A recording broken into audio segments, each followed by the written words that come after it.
Hello students, welcome in NS classes and I am your English teacher Neetu Sharma. Today we are going to start our topic correct forms of the verb, and in this topic today we will going to start the topic present perfect tense. हमेशा की तरह हमें तीन बातों का tense में हमेशा ध्यान रखना है, चाहे टेंस किसी भी टाइप का हो.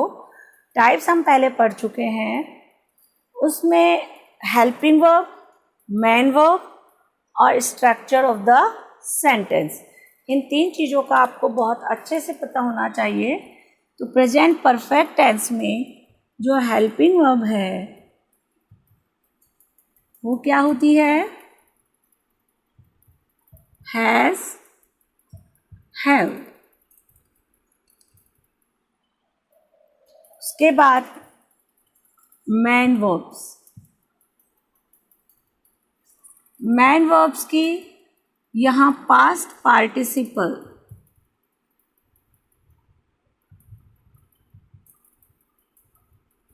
फॉर्म्स जो होती है वो यूज की जाती है. पास्ट पार्टिसिपल वर्ब्स का मतलब है third form of the verb. देखिए स्ट्रक्चर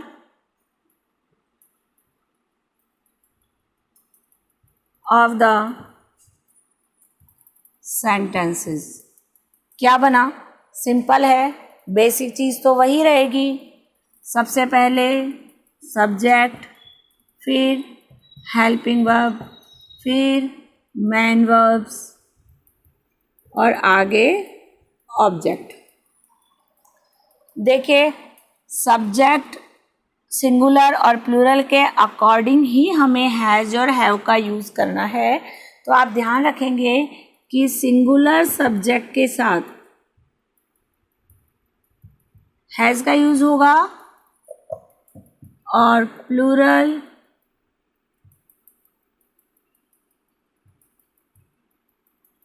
सब्जेक्ट के साथ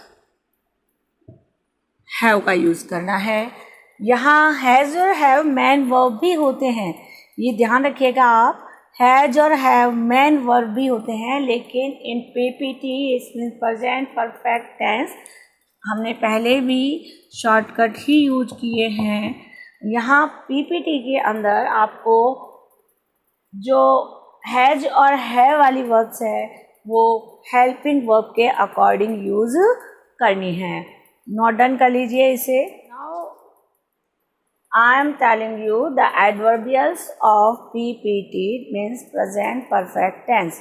हमने पहले से ही ये बताया हुआ है कि हम आपको correct forms of the verb भरने के लिए हर टेंस के अकॉर्डिंग कुछ एडवर्बियल्स बताते हैं, जिनसे हमें ये पहचान होती है कि इस वर्ड के आने से इस सेंटेंस में प्रेजेंट परफेक्ट टेंस की हेल्पिंग वर्ब्स या मेन वर्ब्स जो है वो भरी जाएगी.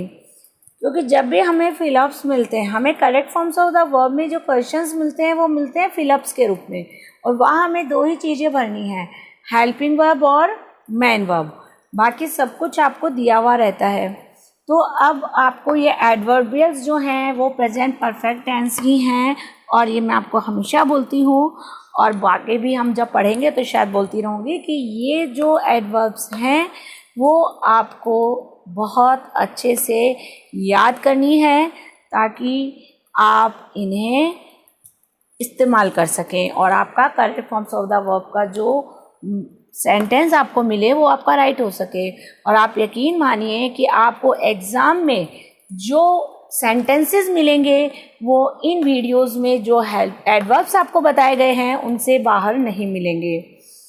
तो अब एडवर्बियल्स ऑफ पीपीटी यानी प्रेजेंट परफेक्ट टेंस के एडवर्ब्स कौन सी हैं? Just, till now. इस नाउ को आप थोड़ा ध्यान से रखिएगा, ये बहुत से टेंस में अलग अलग रूप में आ रहा है, नाउ ए डेज, नाउ और अब टिल नाउ. तो ध्यान रखेंगे just, till now, already, recently, so far, by now, lately, yet, etc. जो इम्पॉर्टेंट एडवर्ब्स हैं जो आपको एग्ज़ाम्स के लिए याद करनी है वो मैंने यहाँ सारी लिखवा दी हैं। Just, till now, already, recently, so far, by now, lately, yet. और इनमें भी देखिए आपको ज़्यादातर जस्ट और ऑलरेडी, ये तो आपको विशेष रूप से ध्यान ही रखने हैं क्योंकि ऑलरेडी और जस्ट के बहुत बार एग्ज़ाम्स में क्वेश्चंस रिपीट होते हैं। और अब हम क्या करने जा रहे हैं, अब हम इनकी एक्सरसाइज करने जा रहे हैं। Exercise of PPT means present perfect tense. अब देखिए जो एडवर्ब्स मैंने आपको लिखवाई हैं या बताई हैं, जो भी आपने स्क्रीनशॉट लिया है अगर, तो उन एडवर्ब्स को हमें कैसे फिलअप करना है आप देखिए। मैंने इसके एक्सरसाइज आपको इसलिए दिए हैं यहाँ पर एग्जाम्पल के तौर पर क्योंकि यहाँ थोड़ा सा डिफरेंस हो जाता है कि जो हेल्पिंग वर्ब्स हैं वो यहाँ के एडवर्ब में थोड़ा पहले यूज़ भी हो जाती हैं। तो कभी कभी बच्चे जो हैं वो कंफ्यूज हो जाते हैं कि जस्ट आ गया, अब जस्ट के बाद में है भर रहे हैं, जस्ट के पहले है भरना है, हमें लीव की मेन वर्ब्स कहाँ भरनी है। तो ये सब चीज़ों के डाउट्स आपके क्लियर करने के लिए अब हम ये एक्सरसाइज करेंगे। तो आप फर्स्ट देखिए, फर्स्ट प्रोसेस आपको याद है। सबसे पहले हमें क्या फाइंड आउट करना है, एडवर्ब। फर्स्ट सेंटेंसेस में जो एडवर्ब है वो क्या है, जस्ट। तो जस्ट को जैसे ही हम सेंटेंस में देखेंगे तो हम अपना माइंड जो है वो मेकअप कर लेंगे कि हमें कहाँ जाना है, PPT में, यानी प्रेजेंट परफेक्ट टेंस में। अब प्रेजेंट परफेक्ट टेंस में जाने के बाद हमें जो चीज़ भरनी है वहाँ आप अपना माइंड मेकअप करें। जैसे कि प्रेजेंट परफेक्ट टेंस में हेल्पिंग वर्ब और मेन वर्ब। मेन वर्ब की कौन सी फॉर्म, मेन वर्ब्स आपको वर्ब जो है वो दी हुई है, अब उसकी कौन सी फॉर्म आपकी प्रेजेंट परफेक्ट टेंस में आएगी ये आपको ध्यान रखना है। और कौन सी हेल्पिंग वर्ब आपकी अकॉर्डिंग टू सब्जेक्ट आएगी ये ध्यान रखना है। तो अब देखिए द ट्रेन, ट्रेन कौन सा सब्जेक्ट है, सिंगुलर। तो ट्रेन के साथ आपको कौन सी हेल्पिंग वर्ब आएगी, अब सिंगुलर के साथ कौन सी हेल्पिंग वर्ब आती है, हैज़। सिंगुलर के साथ हेल्पिंग वर्ब आएगी हैज़, ये आप ध्यान रखेंगे। उसके बाद देखिए जस्ट, लीव, लीव की पास्ट पार्टिसिपल फॉर्म्स, या आप मान के चलिए जो थर्ड फॉर्म आप रेगुलर वे में बोलते हैं, तो लीव की जो थर्ड फॉर्म है वो क्या होगी, लेफ्ट। कंप्लीट, कितना सिंपल सा काम है। बस आपको थोड़ा सा याद रखना है कि जस्ट जो एडवर्ब है वो प्रेजेंट परफेक्ट टेंस में जाती है और प्रेजेंट परफेक्ट टेंस में हेल्पिंग वर्ब हैज और हैव का यूज़ हो रहा है। सिंगुलर सब्जेक्ट के साथ हम हैज़ का यूज़ करेंगे और वर्ब की थर्ड फॉर्म या पास्ट पार्टिसिपल फॉर्म को हम यहाँ पर फिलअप करेंगे। अब सेकंड देखिए, द मुंबई मेल, क्या है ये, एडवर्ब, जिससे हमको ये पता चलेगा कि हम कौन से टेंस में हैं, प्रेजेंट परफेक्ट टेंस में हैं। अब प्रेजेंट परफेक्ट टेंस में हम ऑलरेडी से पहुंच चुके हैं। तो अब आप देखिए मुंबई मेल कोई ट्रेन का नाम है, तो आप समझिए एक ही ट्रेन है, तो आपको सिंगुलर सब्जेक्ट के साथ सिंगुलर हेल्पिंग वर्ब हैज़ और अराइव का past participle verbs arrived, regular verbs है।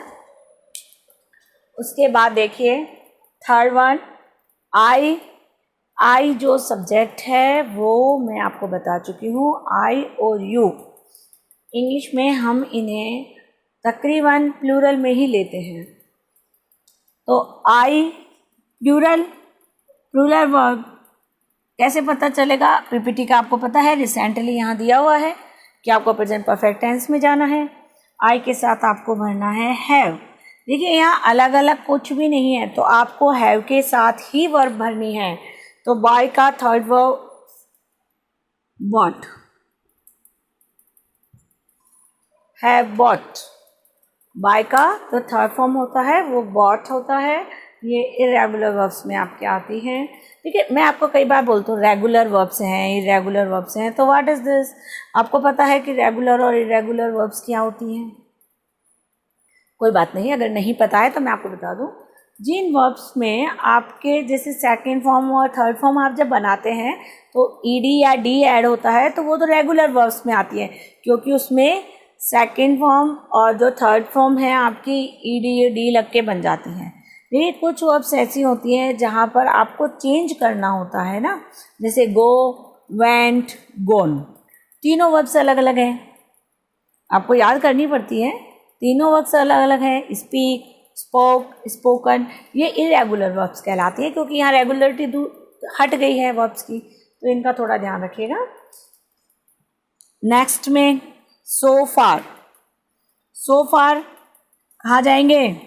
सो फार को देखते हैं हम पीपीटी में पहुँच जाएंगे। प्रेजेंट परफेक्ट टेंस, आपको देखो दिमाग एकदम क्लियर हो जाएगा जब आप इन एडवर्ब्स को लर्न कर लेंगे, तो आपको बहुत सारे टेंसेस में घूमने की ज़रूरत नहीं है। आप एडवर्ब्स को ध्यान रखिए, आप तुरंत सो फार देखिए, आप तुरंत प्रेजेंट परफेक्ट टेंस में जाइए, और नो वन के बाद आप नो वन जो है वो सिंगुलर में काउंट होता है, आप लिखिए हैज़, और हैज़ के साथ turn participle, past participle form जो आपके टर्न की है वो turn up for our help. Clear? तो इस तरीके से आप सभी अपने आज घर पर जो पीपीटी यानी प्रेजेंट परफेक्ट टेंस के एक्सरसाइजेज हैं, देखिए हर जो आपकी एक्सरसाइज बुक्स हैं उन सब के बाद जैसे जैसे आपको टेंस के बारे में बताया जा रहा है उसके जस्ट बाद में भी आपको एक्सरसाइज दी जाती हैं, और आप उन एक्सरसाइज को जब साथ साथ में करोगे तो ये आपके लिए बहुत कन्वीनियंट हो जाएगा कि हमें बहुत अच्छे से समझ में आ रहा है और हम बहुत आसान तरीके से इसको कर लेंगे, क्योंकि आपके लिए बहुत इम्पॉर्टेंट है। और मैं आपको पहले भी बता चुकी हूँ, आप किसी भी स्टैंडर्ड में हो, ये correct forms of the verb वाला जो टॉपिक है वो आपको क्लियर होना ही चाहिए। और अगर आप इसे बहुत अच्छे से क्लियर कर लेते हैं तो आप समझिए कि आपने पेपर में पासिंग मार्क्स का 1/4 जो आपका पोर्शन है वो क्लियर कर लिया है। Thank you.